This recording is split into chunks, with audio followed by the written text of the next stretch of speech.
Hello, ladies and gentlemen. Good morning, good afternoon, good evening. In this video, before I continue, let me introduce first myself. My name is Emelinda Pogata. I graduated of Education at Jose Rizal College, also known as JRC. And now currently we call this school Jose Rizal University. Since year 2000, that was Jose Rizal University. Now in this video, I want to introduce first to you the malunggay leaves. This is the malunggay leaves.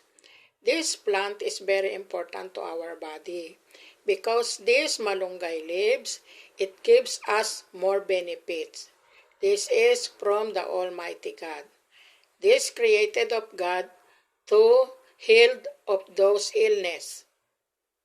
Don't you know that Almighty God is the creator? He is the healer. Okay.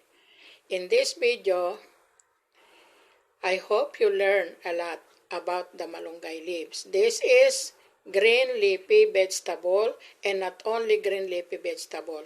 This is also known as a herbal medicine.